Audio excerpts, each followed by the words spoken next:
बिस्मिल्लाहिर्रहमानिर्रहीम, अस्सलाम वालेकुम, गुड मॉर्निंग, सुबह बखैर। मैं हूँ महविश हबीब, सिटी एट 10 में खुशामदीद। इस उम्मीद और इस दुआ के साथ कि आपके दिन का आगाज़ बेहतरीन हुआ होगा, बामकसद हुआ होगा, पुरसुकून हुआ होगा। सिटी एट 10 में हम शामिल करते हैं शहर की ख़बरें, आज का मौसम कैसा रहेगा और ही साथ जो एक्सपोर्टर्स हैं उनके मसाइल क्या हैं, इस पर भी बात होगी। कौन मना रहा है आज फैसलाबाद में सालगिरह, ये भी देखेंगे। सोना क्या आज सस्ता हुआ है या महंगा, इस पर भी बात करेंगे। और साथ ही साथ हम बात करेंगे हज़रत इमाम हुसैन अलैहिस्सलाम की जहन्नम के हवाले से। हज़रत इमाम हुसैन अलैहिस्सलाम की ज़िंदगी जो है वो हम सब लोगों के लिए एक सबक है और उसे हम अपनी ज़िंदगियों में शामिल करके एक बेहतर इंसान बन सकते हैं, इस पर भी बात करेंगे। और देखते हैं आज का हमारा मौसम जो है फैसलाबाद का कैसा रहेगा टूडेज़ वेदर के सेगमेंट में।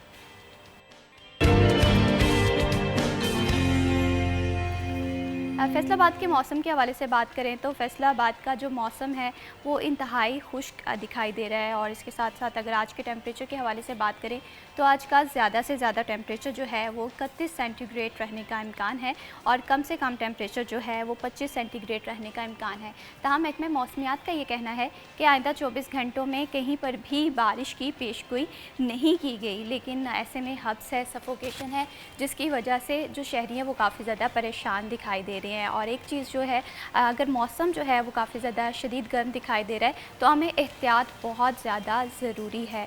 एहतियाती तदबीरों को फॉलो करें, मौसम की शिद्दत से हम बच सकते हैं। मौसम खा कोई भी हो, खा वो बरसात हो, खा वो गर्मियों का मौसम हो या सर्दियों का मौसम हो, अगर हम अपनी ज़िंदगी में एहतियाती तदबीरों को शामिल नहीं करते तो मौसम के कॉन्सिक्वेंसेस जो असरात हैं वो हमारी ज़िंदगी को काफ़ी ज़्यादा मुतासिर कर सकते हैं। तो शहर की अगर मौसम के हवाले से बात करें तो इसमें छोटी छोटी सी एहतियाती तदबीरें हैं जिन्हें हम फॉलो करके अपनी ज़िंदगी आसान बना सकते हैं। सबसे ज़्यादा ज़रूरी ये है कि अपने आप को हाइड्रेट रखा जाए और बग़ैर ज़रूरी घर से ना निकला जाए। बढ़ाते हैं प्रोग्राम को आगे और अब बात करते हैं फैसलाबाद के हवाले से या पूरे पाकिस्तान के हवाले से बात करें तो इस वक्त एक्सपोर्टर्स के लिए एक अच्छी खबर ये है कि अमेरिका ने भारत पर 50% जो है वो एक्सपोर्ट पर टैरिफ आयद कर दिया है, जिसका फ़ायदा पाकिस्तान रीजन जो है वो बहुत अच्छे से उठा सकता है। क्या हमारी जो कैपेसिटी पार है इतनी है या नहीं, इस पर भी बात करेंगे। लेकिन इस टॉपिक पर गुफ्तगू करने से पहले हमारे जो आज के मेहमान हैं उनका तारुफ करवा दूँ। आज हमें प्रोग्राम में ज्वाइन किया है सिटी 41 के एंकर पर्सन सरदार बिलाल मोहम्मद डोगर ने। अस्सलाम वालेकुम, कैसे हैं बिलाल? अल्हम्दुलिल्लाह। बहुत शुक्रिया Bilal for joining us in this programme. और इन्हीं के साथ हमें ज्वाइन किया है सिटी 41 के स्पोर्ट रिपोर्टर अरसलान दुरानी ने। अस्सलाम वालेकुम। वालेकुम अस्सलाम। कैसे हैं अरसलान? अल्हम्दुलिल्लाह, I am good. Thank you so much Arsalan for joining us in this programme. सबसे पहले बिलाल मैं आपसे ही गुफ्तगू का आगाज़ करना चाहूँगी। अगर हम देखें इस वक्त मैं ये समझती हूँ कि एक्सपोर्टर्स के लिए एक अच्छी खबर है कि 50% टैरिफ जो है वो भारत की एक्सपोर्ट पे लगा दिया गया है। आप एक्सपोर्टर्स इससे किस तरह से फ़ायदा हासिल कर सकते हैं? आपको एक और अच्छी खबर सुनाता हूँ जो रात की है। 400 लगान के बाद अमेरिका ने एक और वार्निंग दे दी है। उन्होंने कहा अगर पुतिन के साथ जो रूस के प्रेसिडेंट हैं उनके साथ ट्रंप की होने वाली अभी मुलाकात है 1-2 दिन में, वो मुलाकात में अगर मुज़ाकरात कामयाब ना हुए तो भारत पर और टैरिफ लगेगा। सही। अगर मैं थोड़े पंजाबी के मैं रोड़ा किसे दबा लेकिन चित्र भारत में पहने, जिस हद तक भारत ने मकरू धंधा शुरू किया था, हमें आइसोलेट करने की कोशिश की पूरी दुनिया के अंदर। आप देखें कि रूस और अमेरिका की सुलह ना हुई तो भी अमेरिका भारत पर टैरिफ लगेगा। ट्रंप इंतजामिया ऑन रिकॉर्ड कह रही है, मैं नहीं कह रहा। उन्होंने कहा ये 50 बढ़ के 75 हो जाएगा, यानी कि आपका गला हमने दबाना है। अब आप ये देखें कि एप्पल एक ऐसा प्रोडक्ट है जो मेड इन चाइना या मेड इन इंडिया था। और आपने देखा होगा ट्रंप ने कहा था, दुरानी को भी ये चीज़ याद होगी कि ट्रंप ने कहा था कि मैं तो एप्पल कहूँगा यहाँ शिफ्ट ऑन करे। तो क्या ये शिफ्ट ऑन नहीं होना, वो साथ बता रहा है कि साथ वाले मुल्क में चले जाओ, अगर वो भी सस्ता तो ये भी चीपर है। तो ये हमारे पास एक एडवेंचरस मतलब पाकिस्तान के लिए एक एडवेंचर है। मैं वो फैसलाबाद के सूफ़ी मोहम्मद बरकत अली लुधियानवी का वो जुमला बोलूँगा कि एक वक्त आएगा जब पाकिस्तान की हाँ और ना में कुल आलम के फैसले होंगे। ऐसा ना हुआ तो मेरी कब्र पे थूक जाना। देखें ये सिर्फ एक गुफ्तगू हद तक हम कह सकते हैं कि एक जज्बाती जुमला है, लेकिन ये जज्बाती जुमला नहीं है। पाकिस्तान के बारे में तो हमेशा हर चीज़ और हर जो बड़ी शख्सियत है, वो मजहबी हो वो रूहानी हो, ये कहते गए हैं। और सैयद सरफराज शाह साहब कहते हैं कि आने वाले दिन पाकिस्तान के बहुत रोशन मुस्तकबिल हैं। अब हमारे लिए वो दरीचे खुल रहे हैं। दुनिया तेल लेने यहाँ आना चाहती है, मिनरल्स लेने यहाँ आना चाह रही है। हम अब उन दरीचों को इस्तेमाल कैसे करते हैं ये हमारे ऊपर मुतय्यन होगा। याद रखिए गुज़िश्ता रोज़ 14 अगस्त है। 14 अगस्त के दिन हमने जो अहद किया है कल बैठ के कि 10 मई जो कि मार्का हक फतह हुआ है, उस मार्का हक के बाद हमने ये अदा करना है कि पाकिस्तान दफाई सतह पे बहुत मजबूत है। बिल्कुल। अब हमने मौशी सतह के ऊपर मजबूती की तरफ बढ़ना है और देखें कि फील्ड मार्शल सईद आसम मुनीर की गौहर एजाज साहब और एसएम तनवीर और चैम्बर सदूर से मुलाकात का यही मकसद था कि उनको श्योरिटी दी गई है कि आपको पाकिस्तान के अंदर कोई खतरा नहीं है। उन्होंने कहा हमें एफबीआर के कुछ मसाइल हैं, उन्होंने कहा टेंशन फ्री हो जाएं, कारोबार करें, पाकिस्तान के लिए खेलें खुल के। फिलहाल ये चीज़ सिफारती सतह पे भी पाकिस्तान के लिए एक बहुत बड़ी मैं कामयाबी समझती हूँ कि कल तक हम ये समझ रहे थे या हमारे जो दुश्मन है ये समझ रहे थे कि पाकिस्तान बिल्कुल बैठ चुका है, हमारी जो एक्सपोर्ट है अब उस तरह से नहीं चल रही है, टेक्सटाइल इंडस्ट्री जो है वो हमारी उस तरह से नहीं चल रही जैसे माजी में। लेकिन मैं ये समझती हूँ कि ये दुश्मन के मुँह पर एक तमाचा है। और अरसलान, मैं यहाँ पर आपसे भी ये जानना चाहती हूँ कि अगर हम कारोबार के लिहाज से बात करें तो आप किस तरह से देखते हैं कि आप जो है नौजवान वो इन्वेस्ट करना चाह रही है बिज़नेस में, क्या अब जो मौके जो हैं अपॉर्चुनिटीज़ खुल रही हैं? Thank you Mahvish. देखें, बिज़नेस के लिए सूटेबल इन्वायरमेंट का होना बड़ा ज़रूरी होता है, वो चाहे जियोपॉलिटिकल हो या फिर वो आपकी बाकी कंडीशंस हो, आपके मुल्क के अंदरूनी जो मामलात वो हो, और मोस्ट इम्पॉर्टेंटली वो आपकी सफारतकारी हो। तो ये सारी चीज़ें कारोबार के लिए बड़ी मैटर कर रही होती हैं क्योंकि ये लिंक्ड है आपस में इतनी गहरी। अब पिछले कुछ सालों से हमें क्या देखने को मिल रहा था कि एक तो पॉलिटिकल अनसर्टेनिटी थी जिसकी वजह से कारोबारी तबके में बड़े खदशात थे। दे वर कंसर्न्ड कि हम किस तरह से कारोबार करेंगे, मुल्क का मुस्तकबिल क्या है, हम किस तरफ जा रहे हैं। They were unaware of the situation. तो अब चूँकि एक हमें कुछ स्टेबिलिटी नज़र आ रही है पॉलिटिकली, और जिस तरह से अभी बिलाल भाई बात कर रहे थे कि आर्मी चीफ साहब ने जिस तरह से एतमाद में लिया है ताजरों को और एक पुरएतमाद माहौल में अब ट्रेड की जा रही है, तो उसके मस्बत असरात देखने को मिल रहे हैं जो आइंदा आने वाले दिनों में मुझे ये लगता है कि मज़ीद बेहतर होंगे। देखिए, मेरा ये एक हमेशा एक नैरेटिव रहा है कि कोई भी पॉलिटिकल पार्टी हो उसको एक पूरा चांस देना चाहिए। अब ये हमारी जो मौजूदा एडमिनिस्ट्रेशन है इसको थोड़ा वक्त दें, ये काम करे। एटलीस्ट अगर काम कुछ बहुत ज़्यादा नहीं भी कर रही तो एक अनसर्टेनिटी की जो सूरत हाल है उससे हम निकल आए, तो ये वो माहौल होता है साजगार जिसमें कारोबार के बढ़ने के चांसेस होते हैं। फिर इंटरनेशनल सतह पे आपका मुल्क कहाँ स्टैंड कर रहा है, हमने बहुत सारी चीज़ों में पॉजिटिविटी देखी है। पासपोर्ट हमारा जो कहीं पर था वो उसकी बेहतरी है, दर्जों में बेहतरी आई। फिर हमारी सफारतकारी देखने को मिले, वो हमसाया ममालिक के साथ हम लोगों ने रदर दैन इंडिया हमारे ताल्लुकात बेहतर हुए। अफ़गानिस्तान के साथ दौरा जो किया था वज़ीर दाखिला ने बड़ा सूदमंद साबित हुआ, बहुत सारी चीज़ें डिस्कस हुई वहाँ पे। दैन ईरान है, फिर चाइना। तो हम लोग जिस जगह पर मौजूद है जोग्राफियाई तौर पर भी देखा जाए तो पाकिस्तान बड़ी अहमियत का हामिल मुल्क है ट्रेड के हवाले से। अगर कोई भी मंसूबा जो कामयाब इस दौर में अगर हो गया, चाहे वो सी पैक का या कोई और मंसूबा शुरू किया जाता है, तो पाकिस्तान मिडल में खड़ा हुआ है क्योंकि एक ही रास्ता है समंदर के रास्ते बहिरा अरब से। अगर पाकिस्तान चाइना जो है वो ट्रेड करना चाहता है या फिर जो दीगर ममालिक है जिनमें तुर्की वो दूसरे ममालिक शामिल है, अफगानिस्तान के रास्ते जो आना चाहते हैं, बिल्कुल इसी तरह से अरसलान, पाकिस्तान बहुत, मैं समझती हूँ कि हम बहुत खुशकिस्मत हैं कि हम पाकिस्तान में रहते हैं। अल्लाह ताला ने इसे 4 मौसम दिए हैं, कुदरती मादनियात यहाँ पर मौजूद है, बस अब हमें इसे सही से यूटिलाइज़ करना है। बिलाल, आपसे मैं ये सेम यही क्वेश्चन जानना चाहूँगी कि जिस तरह से हम देख रहे हैं कि एक्सपोर्ट हमारी बेहतर हो रही है, टेक्सटाइल इंडस्ट्री दोबारा से इस पर वर्किंग स्टार्ट हो रही है, तो क्या this is the right time to invest in the business? मेरे ख्याल में देखने वाले तमाम नाजरीन को ये होगा, मैं गुज़िश्ता 1-1.5 हफ्ते से जिस भी महफिल में बैठता हूँ वहाँ लोग इंडस्ट्री में इंडस्ट्रियलाइजेशन की बात कर रहे हैं। लोगों का हौसला बढ़ा है, लोग कह रहे हैं आज इंडस्ट्री में लगा लें, आज पैसा लगा लें। आज मैं आपको बता रहा हूँ कि गुज़िश्ता रोज़ में कहीं मौजूद था तो वहाँ ये बात हो रही थी कि मैं छोटी लूमें उखाड़ कर बड़ी लगा रहा हूँ। लोग अपने आप को मॉडर्नाइज़ कर रहे हैं। और सबसे बड़ी बात, जो पाकिस्तान के अंदर मशीनरी नहीं बनती ना, वो उसके ऊपर एक कदम थी कि आपको टेक्सटाइल मिनिस्ट्री के साथ रजिस्टर होना लाजिम था। गवर्नमेंट पिछले हफ्ते वो भी शर्त ख़त्म कर दी। यानी कि आप पाकिस्तान में इंडस्ट्रियलाइजेशन करना चाहते हैं, आपको ड्यूटी फ्री मशीनरी मिल रही है पाकिस्तान में, लाइन ला के लगाएं और यशी करें, इस पाकिस्तान को कमा के दें। आप कमाओ पुत्र। मैं कह रहा हूँ ये लाड चाहिए था, ये प्यार चाहिए था। देखें, टोटल एक्सपोर्ट का 64% है टेक्सटाइल, मोर देन 60% है। अभी भी इसे लाडला बच्चा नहीं बनाना तो कब बनाना है?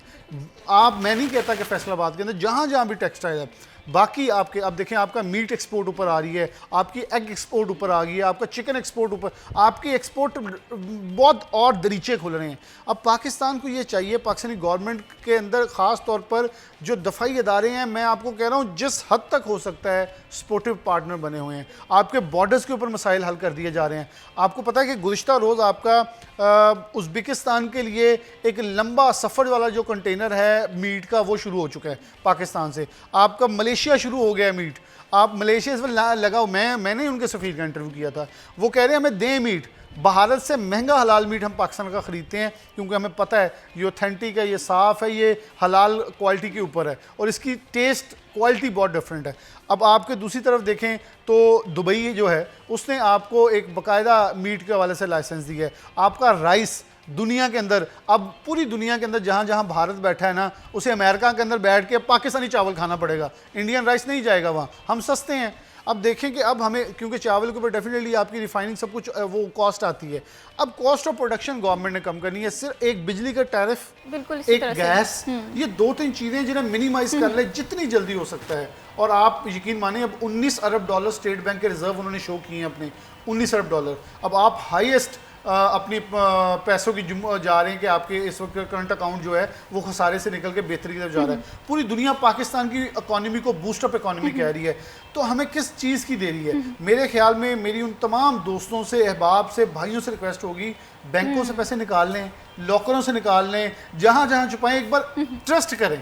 आपको इतना प्यारा माहौल भी दे रहा है। देखिए मेरी बात सुने, अगर 1-1.5 अरब की इंडस्ट्री है, वो डूब, मतलब इंडस्ट्री आपकी जगह भागने लगी, इसके ऊपर इन्वेस्ट करवाएं लोग। इंडस्ट्रियलाइजेशन जब जैसे बढ़ेगी, कारोबार बढ़ेगा, रोजगार बढ़ेगा। जब रोजगार बढ़ेगा तो मुझे याद पड़ता, किसी ने मुझे कहा कि जल्द फैसलाबाद के काम में चलने वाले, हम ना चले काम। मैं बस ये देखना चाहता हूँ मेरे शहर के नौजवान बाहर नौकरी ढूंढने लगे। ये इस दर के ऊपर लोग आके अपना सब कुछ ढूंढ सकते हैं। लोग इसी एग्रीकल्चर यूनिवर्सिटी में बाहर से पढ़ने आते थे, लेकिन हम वो अपना खोया हुआ मुकाम वापस, हम तो कुछ नहीं चाह रहे, हम चाह रहे हैं अपना खोया हुआ मुकाम वापस दिया जाए। आप देखें $32 अरब की एक्सपोर्ट हुई है।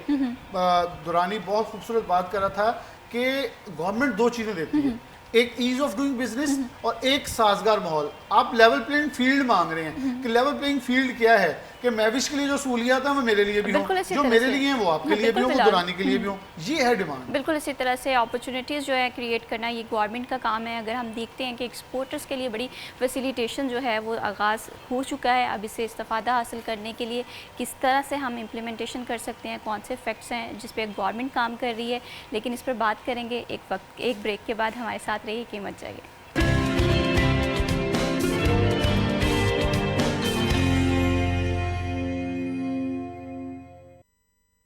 TR10 में एक दफ़ा फिर आप सब लोगों को खुशामदीद। बात हो रही थी बिज़नेस अपॉर्चुनिटीज़ के हवाले से। पाकिस्तान जो है एक ऐसा मुल्क है जहाँ पर हम देख रहे हैं कि बहुत ज़्यादा टैलेंट है, हमारी नौजवान नस्ल जो है ये भी टैलेंटेड है, यहाँ पर वसाइल जो हैं वो भी मौजूद हैं, बस ज़रूरत इस अमर की है कि इन वसाइल को यूटिलाइज़ किस तरह से किया जाए। तो बिलाल, ब्रेक पे जाने से पहले जैसे हम बात कर रहे थे कि एक्सपोर्टर्स के लिए तो बड़ी अच्छी खबर है, लेकिन साथ ही साथ मुझे ये बताएं कि रिसर्च एंड डेवलपमेंट बहुत ज़्यादा मैटर करती है, आया वो आपकी टेक्सटाइल इंडस्ट्री हो, वो आपकी एक्सपोर्ट हो, तो क्या हमारे यहाँ रिसर्च एंड डेवलपमेंट में काम हो रहा है जिस तरह चाइना, बांग्लादेश या दीगर ममालिक कर रहे हैं? ये भी आपको मैं अच्छी चीज़ बताता हूँ कि R&D में हम टॉप ऑफ द लिस्ट हैं। कैसे? जो हमारी नेशनल टेक्सटाइल यूनिवर्सिटी है ना, वो इस वक्त टेक्सटाइल के लिए डायमंड बटन है। वहाँ डॉक्टर यासर नवाब जैसे एक अजीम लोग मौजूद थे जो इस वक्त हमारी यूनिवर्सिटी के वाइस चांसलर हैं। आप भंग से कपड़ा बना दिया यौन, फिर आपका छल्ली का छिलका होता है ना, हम फेंक देते हैं जलने के लिए, उससे निकाल के उसके फाइबर से यौन बनाया गया, फाइबर बनाया गया। और ये जो फाइबर बन रहा है ये 80% कॉटन और 20% ये मिक्स होते हैं, फिर एक कपड़े की शक्ल इख्तियार करते हैं ना, कॉटन और इसका मिक्सचर। फिर जो सबसे मेन है वो बनाना फाइबर है। केले के जो तना, केला उतार लिया, तना फेंक दिया जाता है। मैंने इस पर पूरी डिटेल रिपोर्ट बनाई हुई है जो हमारे सब चैनल्स के ऊपर ऑन एयर हुई सिटी न्यूज़ नेटवर्क पर। और जो सबसे मज़े की बात आपको बताता हूँ, वही ये हमारे लिए भी एजाज़ है सिटी न्यूज़ नेटवर्क के लिए। हमारी वो रिपोर्ट नेशनल टेक्सटाइल यूनिवर्सिटी ने यूरोप की एक्सपो के अंदर पेश की थी और दुनिया ने उस एक्सपो के अंदर उस आइडिया को ख़रीदा है और डॉलर्स के अंदर मतलब not in rupees, in dollars के ऊपर बहुत बड़ी तादाद में पैसे नेशनल टेक्सटाइल यूनिवर्सिटी को उस आइडिया के मिले। इस वक्त आपकी इंटरलूप वही सॉक्स बनाना फाइबर की एक्सपोर्ट करी है। ठट्ठा के अंदर इस वक्त 7 मिलने लग चुकी हैं बनाना फाइबर की। ये है R&D जो आप पूछ रही थी, ये पाकिस्तान की R&D है।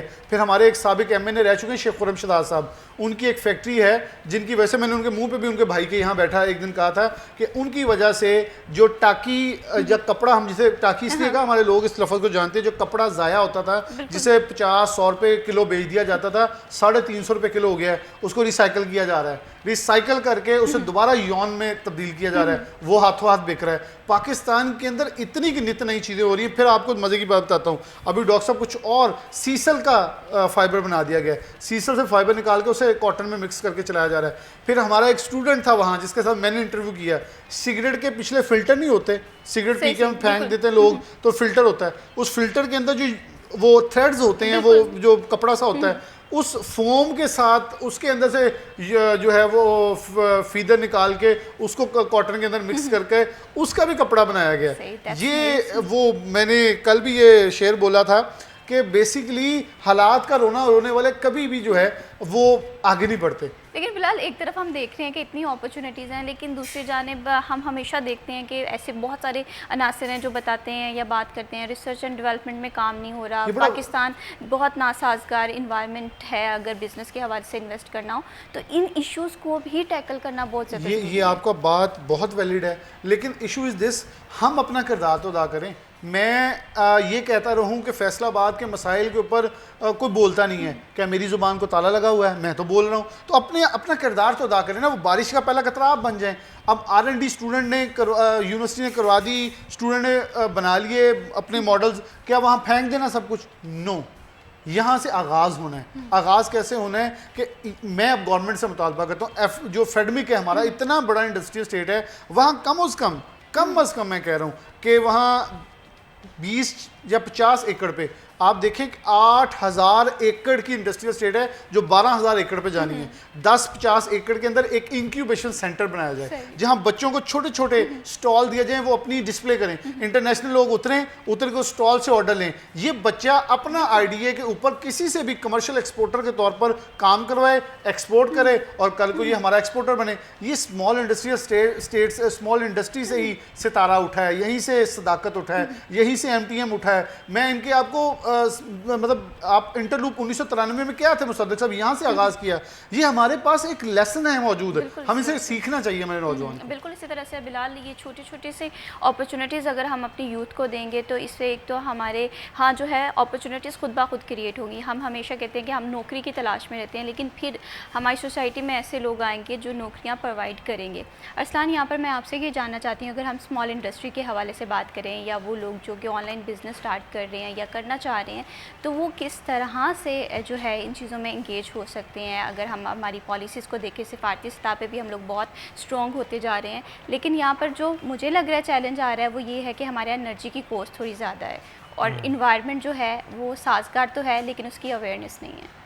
अवेयरनेस इस तरह से भी नहीं है कि देखिए जो टैक्सेशन का निज़ाम है ना, उसमें अब बेहतरी इस तरह से आई है कि एक तो वो सारा डॉक्यूमेंटेड है, जो हम ऑनलाइन काम के अपने बात की वो करते थे, वो कोई उसकी डॉक्यूमेंटेशन नहीं थी।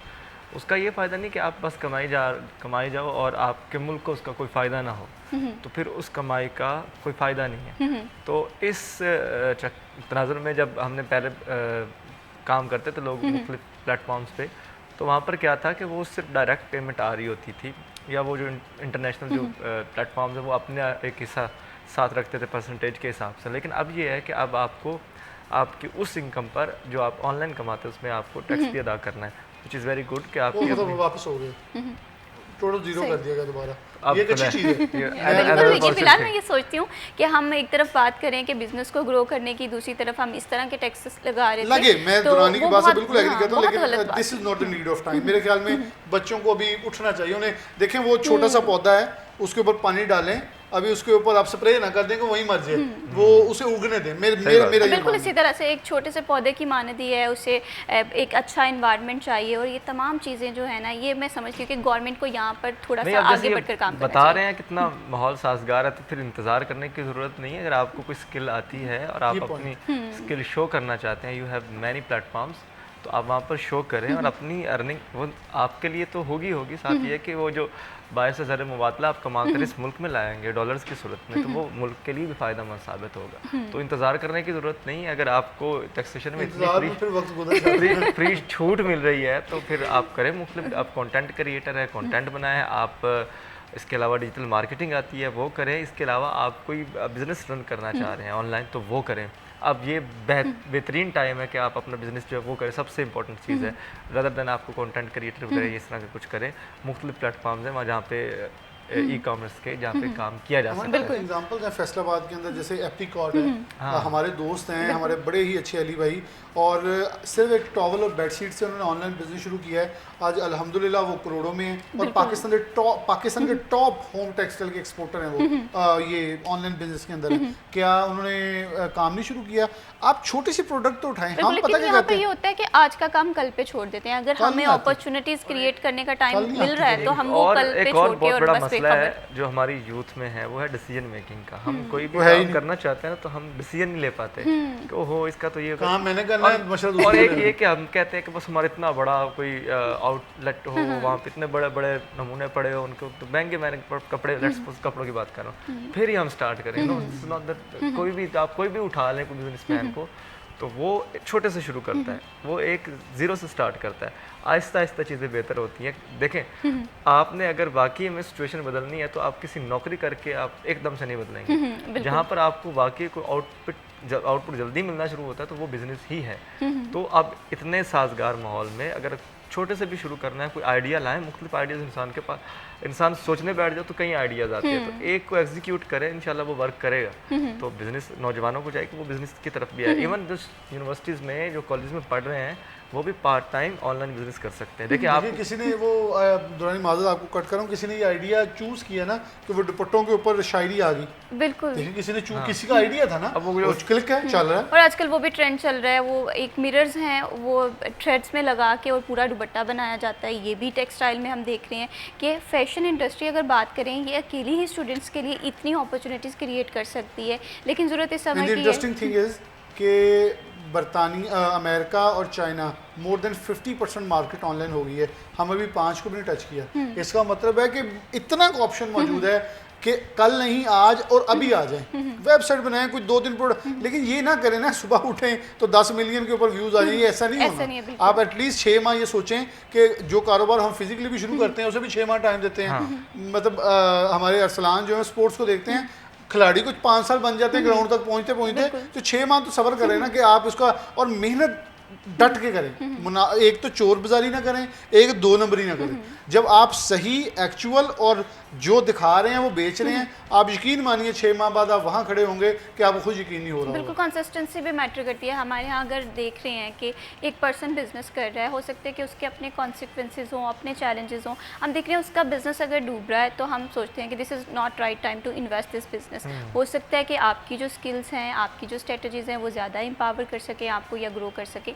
तो अपने डिसीजन जो है वो खुद लें एटलीस्ट, और रिसर्च के बगैर कोई भी चीज़ है उसमें इन्वेस्ट ना करें। अगर आप बिज़नेस करना चाह रहे हैं, ऑनलाइन बिज़नेस है या कोई आउटलेट बनाना चाह रहे हैं, अब जो गवर्नमेंट है इसने तो ऐसे इन्वायरमेंट क्रिएट करने की कोशिश की है ताकि जो हमारे यंगस्टर्स हैं वो ज़्यादा से ज़्यादा इंगेज हो सकें, किसी भी बिज़नेस कारोबार हो, एक्सपोर्ट्स हो, इम्पोर्ट्स हो। लेकिन अब हमें इस चीज़ को फैसिलिटेट करने के लिए थोड़ी सी आसानियाँ पैदा करनी है। एनर्जी कॉस्ट जो है उससे थोड़ा सा कम करना है। अगर कॉस्ट के वाइज भी देखें तो इसे भी थोड़ा कम करने की ज़रूरत है। फर्दर भी बिज़नेस और एक्सपोर्ट इंपोर्ट के हवाले से हम बात करेंगे, लेकिन यहाँ पर वक्त हुआ एक छोटी सी ब्रेक का। कहीं मत जाइए, हमारे साथ रहिए।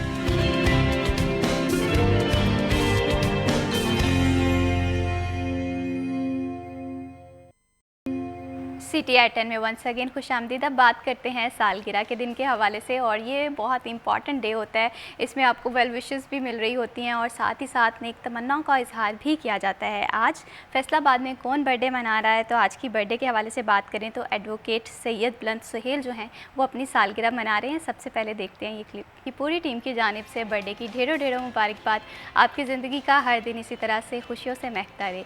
और अब बात करते हैं जो हमारे पास सेकंड बर्थडे है वो है अवैस सत्तार की, और सबसे पहले देखते हैं ये क्लिप।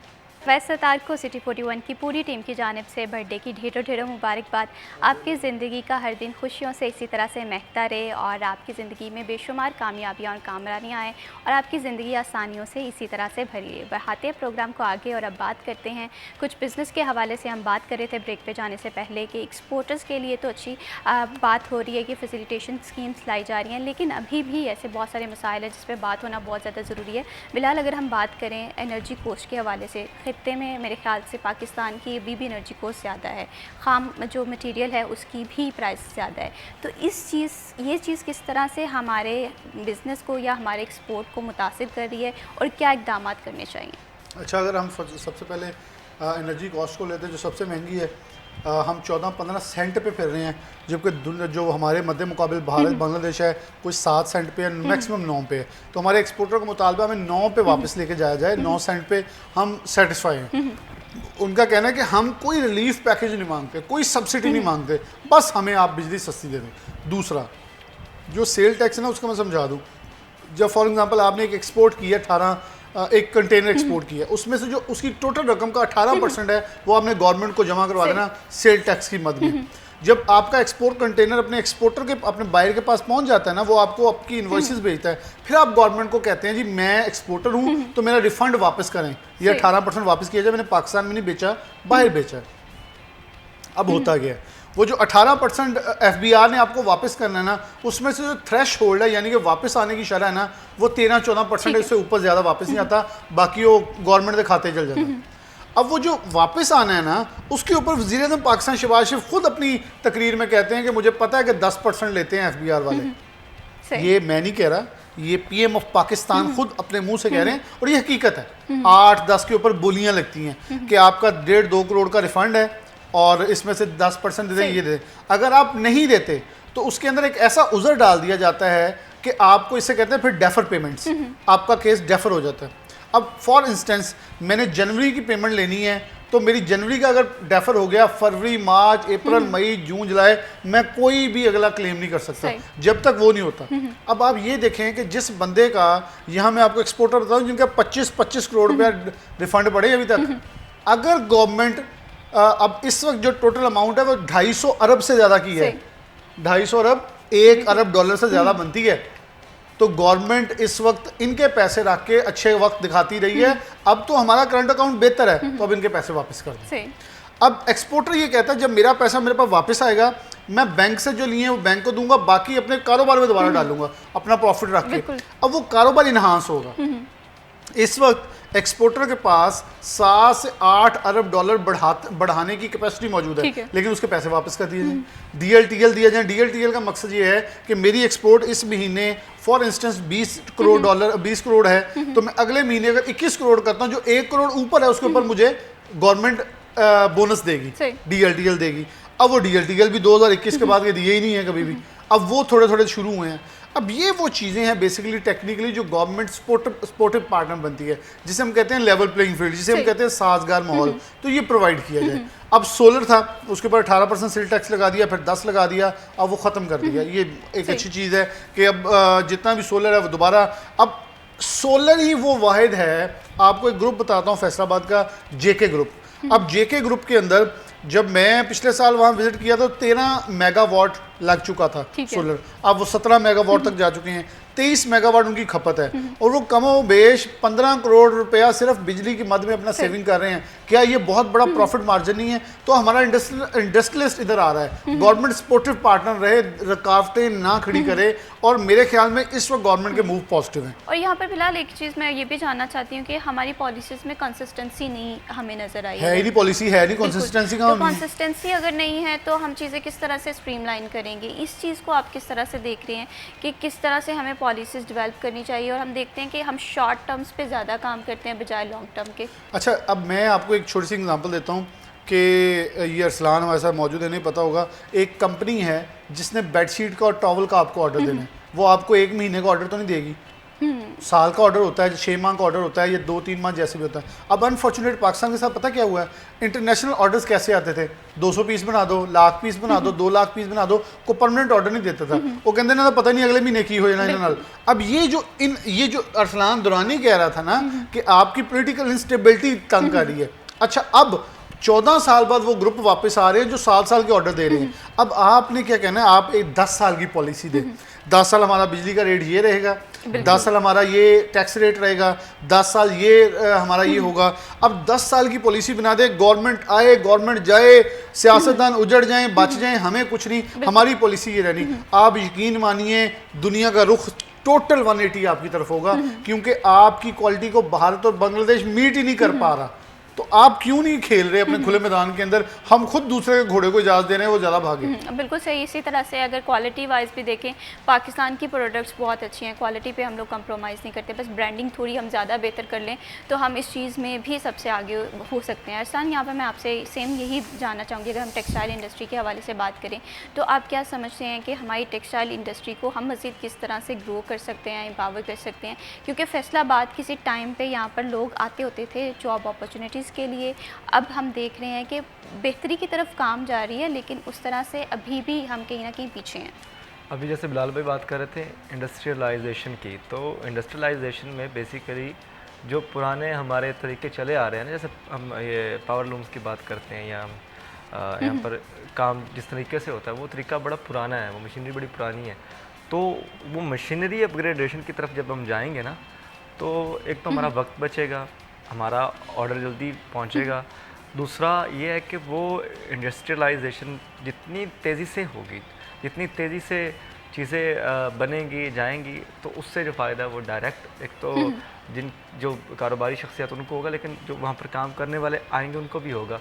तो मैं ये समझता हूँ कि यहाँ पे हमारा एक अपना मशीनरी का सेटअप होना चाहिए कि हम सिर्फ मशीनरी पे रिसर्च और उस पर हम डेवलपमेंट पे बात करें। बिल्कुल सही, बिल्कुल इसी तरह से डेवलपमेंट पे काम होना बहुत ज़्यादा ज़रूरी है। अरसलान, मैं आपसे फर्दर भी आपका पॉइंट ऑफ व्यू इस सवाल पे सुनूंगी, लेकिन यहाँ पर वक्त हुआ एक छोटी सी ब्रेक का, कि मत जाइए, हमारे साथ रहिए। सिटी एट 10 में वंस अगेन खुश आमदीद। ब्रेक पे जाने से पहले हम बात कर रहे थे कि फैसलाबाद टेक्सटाइल इंडस्ट्री का हब है, यहाँ पर बिज़नेस कम्युनिटी जो है वो भी यहाँ पर बिज़नेस करना चाहती है, लेकिन हमारे यहाँ एनर्जी कोस्ट जो है इस पर भी काम होना ज़रूरी है। इंटरेस्ट रेशो जो है वो भी कम करने की कोशिश जो है ये करनी चाहिए, यहाँ की बिज़नेस कम्युनिटी के मुतालबात है। तो अरसलान, आपसे मैं ये जानना चाह रही थी कि जिस तरह से हम बात कर रहे थे कि टेक्सटाइल इंडस्ट्री को एम्पावर करने के लिए क्या क्या इक़दाम होने की ज़रूरत है? बिल्कुल, मैं बात कर रहा था कि इंडस्ट्रियलाइजेशन की बात हो रही है, तो उसमें मोस्ट इम्पोर्टेंट ये होता है कि आप अपनी जो मशीनरी है उसको बेहतर करें। जो छोटे सेक्टर जैसे जिस स्मॉल इंडस्ट्री है, वहाँ पे अभी भी हम देखते हैं कि वही पुराना तरीक़ाकार है, लकड़ियाँ जलाओ और पता नहीं क्या कुछ जलाते हैं, जो कि एक तो इन्वायरमेंट के ख़िलाफ़ है, इन्वायरमेंट के लिए ठीक नहीं है। दूसरा ये है कि वो एक पैथेटिक किस्म का तरीक़ाकार है। बिल्कुल। तो उसको अपग्रेड करने की ज़रूरत है। वो हमें हीट चाहिए, उसका कोई और ऑल्टरनेट गैस भी प्रोवाइड की जाए, उसके अलावा अगर कोई पॉसिबिलिटी है तो वो की जाए। तो इस पर काम होना ज़रूरी है। ये जो रवायती तरीक़ाकार है जो कि अब तो दहाइयों से चला आ रहा है, तकरीबन कुछ 40 बॉयलर की बिल्कुल चाहिए इसी तरह होती से है, डाई एंड डाई में हम देख रहे हैं अच्छा काम हो रहा है, बस इस चीज़ को अवेयरनेस नहीं दी जा रही है या कनेक्टेड नहीं हम कर पा रहे हैं अपनी पॉलिसीज़ को और ये सारी चीज़ों को। बिलाल, मैं आपसे भी ये जानना चाहती हूँ कि अगर हमने एक्सपोर्टर्स के हवाले से बात किया है, बिज़नेस या टेक्सटाइल इंडस्ट्री के हवाले से बात किया है, तो इसमें स्मॉल इंडस्ट्री को भी हमें निगलेक्ट नहीं करना चाहिए। तो इसमें आप किस तरह से अपॉर्चुनिटीज़ देख रहे हैं या गवर्नमेंट की जो पॉलिसीज़ हैं, इक़दाम देख रहे हैं? अच्छा, मैं ये समझता हूँ कि गुज़िश्ता रोज़ जैसे 14 अगस्त के मौके के ऊपर ऐवान सदर के अंदर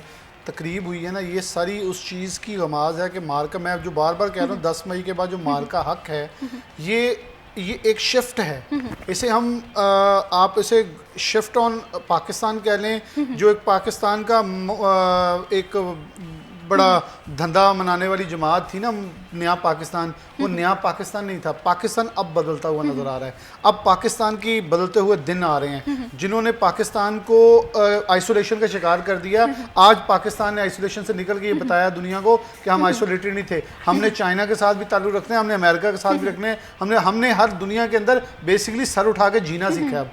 और गुज़िश्ता रोज़ जो तकरीब हुई है उसके अंदर जो अवार्ड सेरेमनी हुई है, ये मार्का हक की फतह। देखें, हमें रिकग्नाइज करना पड़ेगा, जिसने जो किया है उसको उसका क्रेडिट मिलना चाहिए।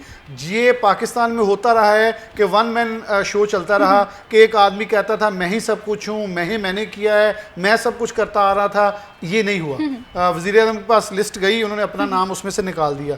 उनका मुझे अभी इसका ये एजाज़ ना दें, ये उन लोगों को दें जिनका हक था, जिसमें अता तारड़ साहब, सैयद मोहसिन रज़ा नकवी, जिसके अंदर राना सनाउल्लाह, जिसके अंदर देखें अता तारड़, आप देखें आपको नजर आए हर जगह पे ऊपर खड़े, आपको सैयद मोहसिन रज़ा नकवी नजर आए, ये निशाने इम्तियाज जो इन्हें मिले हैं, ये नजर आए कि हर सतह के ऊपर ना सिर्फ इन्होंने आवाज़ बुलंद की बल्कि कौम के अंदर एक यकजहती जो है वो नजर आई। फिर आप बिलावल भुट्टो को कैसे भूल सकते हैं, जिसने आलमी सतह के ऊपर जाके आपके एक मौक़िफ़ की तईद करवाई दुनिया में कि भारत का पैरेलल एक वहाँ ग्रुप चल रहा था, उसको दुनिया रिजेक्ट कर रही थी, आपको उठा रही थी क्योंकि आप सच्चे थे, सच्चे और झूठे की पहचान हो रही थी। फिर आप ऐसे लोगों को फिर देखें वो हमारे एयरफोर्स के जवान के मियाँ शबाशी ने साथ खड़े कर कहा इसने S-400 तबाह किया है। ये S-400 तबाह करना कोई ये चूहे बिल्ली का खेल नहीं था, ये नारे नहीं थे नए पाकिस्तान के, ये हकीकत थी। ये वो पाकिस्तान है जो दुनिया आज रिकग्नाइज कर रहा है। पाकिस्तान भी वही है, 14 अगस्त भी वही है, 78वां आज़ादी भी वही थी, लेकिन मुनफिद देखा। कल आपने देखी खुशियाँ, ये खुशियाँ थी बेसिकली कि आपकी खुशियाँ, और आज 15 अगस्त भी नहीं मना पा रहा दुश्मन, क्योंकि है ही नहीं कुछ दिखाने के लिए, क्योंकि दुनिया को क्या बताएंगे कि हम हार के मना रहे हैं अपना आज़ादी का जश्न। तो आज़ादी इसे कहते हैं जहाँ अक़लियत ने आज़ादी हासिल की, जहाँ आपके तमाम मज़ाहिब ने आज़ादी हासिल की, और मज़ाहिब के साथ साथ आपकी तमाम सियासी जमातें, हर कोई अपना मौक़िफ़ बयान करता नज़र आ रहा है। लेकिन मैं एक बात कहूँगा, वो कोई भी सियासी जमात हो, पाकिस्तान के खिलाफ नफरत ये कौम बर्दाश्त नहीं करेगी। जो ये कहेगा कि हमारा परचम पाकिस्तान से पहले है, जो ये कहेगा हमारे कायद का नाम कायदे-ए-आज़म से पहले है, पाकिस्तान से पहले है, हम नहीं मानते। हमारे लिए पाकिस्तान है, सब्ज़ हिलाली परचम है, कायदे-ए-आज़म है, इसके बाद आप जिसे मर्जी अपना पेशवा बनाएं, लेकिन पाकिस्तान से आगे नहीं होगा। तो उन तमाम लोगों का शुक्रिया जिन्हें एजाज़ मिला, क्योंकि शुक्रिया नॉट इन सेंस के हम उनको खराज तहसीन पेश करने के साथ उन्हें एजाज़ दिया, ये पूरी कौम की तरफ से निशान इम्तियाज़ था कि आपका शुक्रिया, आपने इस पाकिस्तान के इस वक्त के अंदर पाकिस्तान की कौम को सबको यकजा लेके आगे चले। बिल्कुल बिलाल, ग्रेटिट्यूड बहुत ज़्यादा ज़रूरी होता है। वो लोग जो मुल्क के लिए काम कर रहे हैं, जैसे सैयद मोहसिन रज़ा नकवी साहब हैं, अता तारड़ साहब हैं, हमने देखा कि मार्का हक में जिस तरह से काम किया और पूरी कौम जो है वो यकजा थी, एक ज़ुबान थी कि पाकिस्तान जो है हमें हमारी ज़िंदगियों से पहले है, हमारी फैमिली से पहले है। तो हम समझते हैं कि पाकिस्तान के लिए ही काम होना चाहिए, बग़ैर किसी तासुब के, बग़ैर किसी नस्ल के, बग़ैर किसी पार्टी के। हम सिर्फ़ और सिर्फ पाकिस्तान के हवाले से सोचेंगे तो हमें चीज़ें जो हैं वो एक सही डायरेक्शन में जाती हुई दिखाई देंगी। अगर हम माजी की आपने बहुत अच्छी बात की कि ऐसे बहुत सारे लोग थे जो कि पाकिस्तान से पहले ख़ुद को रख रहे थे, जो कि बहुत गलत बात है। मैं ये समझती हूँ कि हमें पाकिस्तान के लिए काम करना है। अरसलान, यहाँ पर मैं आपसे भी सेम इसी बात पे अगर हम बात करें कि हम देखते हैं कि हमारे यहाँ मार्के हक था, हमने बहुत अच्छे से काम किया, एक कौम जो है यकजा हुई है, लेकिन आप इस हवाले से क्या कहेंगे अगर हम इसे इंडिविजुअली एक कलेक्टिवली सेंटेंस में कवर अप करें? देखें, ये एक बहुत बड़ी जीत थी जिसने एक जो पाकिस्तान का इमेज है वो पूरी दुनिया में पॉजिटिव गया। और मार्का हक जहाँ पर हमने उसकी तारीफ़ की, वहाँ पे वो जो शहदा है उनको भी हमें याद रखने की ज़रूरत है। बेशक उनकी कुर्बानी का नतीजा ही है कि हमने मार्का हक भी देखा और ये हमारा जो 78वां यौम आज़ादी था इसको भरपूर तरीके से मनाया, और दुनिया ने देखा है कि हम पिछले कई सालों से मिस कर रहे थे, स्पेशली 2021-22 के बाद एक ख़ास किस्म का एक वाक़या हुआ 2023 में, उसके बाद से ना एक यूनिटी कौम में नज़र नहीं आ रही थी, और वो जो हम एक मुहब्बे वतानियत हमें देखने को मिलती थी वो नहीं थी। वो जो पेट्रोटिज़म था कि वो झंडियाँ लहराना, वो निकलना बाहर इंजॉय करना, पाकिस्तानियत को दिखाना, वो नहीं था। तो वो अब इस दफ़ा देखने को मिला है। तो जिन लोगों को क्रेडिट जाता है, जैसे भी बिलाल भाई बता रहे थे, तो वो इस चीज़ के मुस्तहिक हैं। ये बहुत छोटी सी चीज़ जो हमने निशाने इम्तियाज़, एक छोटी सी चीज़ है, जितना उनका क्रेडिट है उसके तनाजुल में वो कौम को यकजा करना सबसे मुश्किल काम हो चुका था, जितने वो इंतशार फैल चुका था कुछ लोगों की वजह से। तो अब बेहतर हुआ है, बहुत अच्छी बात है। और मैं ये समझता हूँ कि इसको इन्हीं बुनियादों पे आगे भी लेकर जाने की ज़रूरत है। यकजहती वो वाहिद चीज़ है जो आपको डिसिप्लिन कर सकती है और मुल्क जो वो सही डायरेक्शन में जा सकता है। बिल्कुल इसी तरह से अप्रिसिएशन बहुत ज़्यादा ज़रूरी होती है, खराज तहसीन जो है वो बहुत ज़्यादा ज़रूरी होता है। वो लोग जो पाकिस्तानी के लिए, पाकिस्तानी होने के नाते काम कर रहे हैं, पाकिस्तान के लिए काम कर रहे हैं, तो उन्हें अप्रिशिएट करना बहुत ज़्यादा ज़रूरी है। बहुत शुक्रिया Arsan Durrani for joining us this programme. बहुत शुक्रिया बिलाल मोहम्मद डोगर साहब, आपने हमारे प्रोग्राम को वक्त दिया। यहाँ पर वक्त हुआ एक छोटी सी ब्रेक का, कहीं मत जाइए, हमारे साथ रहिए।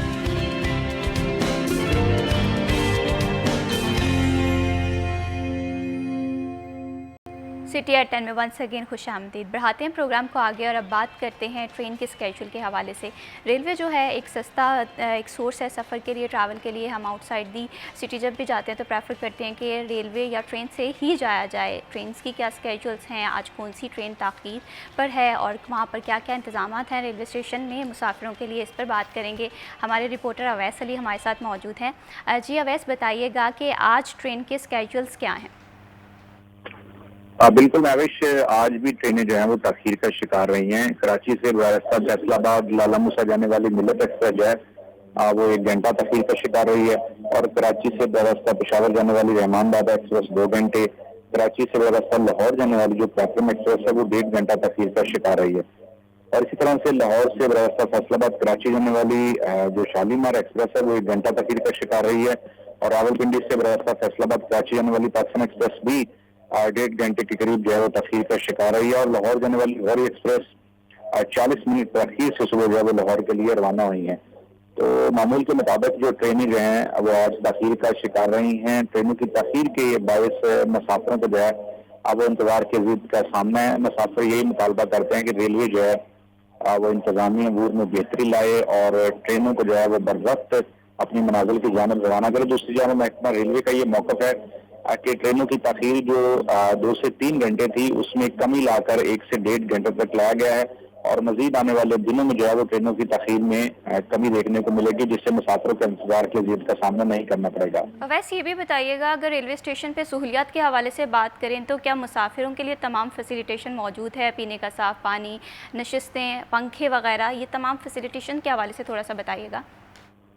बिल्कुल नविश, तमाम सहूलियात तो स्टेशन पर मुसाफिरों को दस्तयाब नहीं है। बहुत से ऐसे जो बुनियादी मसाइल हैं स्टेशन पर, उनका मुसाफिरों को सामना है। स्टेशन पर जो स्कैनर मशीन है वो हम कई बार उसको हाईलाइट भी कर सके हैं। 3 से 4 साल से जो है वो बंद पड़ी हुई है, और पानी के इंतजाम कुछ बेहतर हुए हैं। वफाकी वज़ीर रेलवे हनीफ अब्बासी की जानिब से विजिट किया गया था, उसके बाद हमने देखा कि स्टेशन पर जो वाटर फिल्ट्रेशन प्लांट था उसको एक्टिव किया गया है।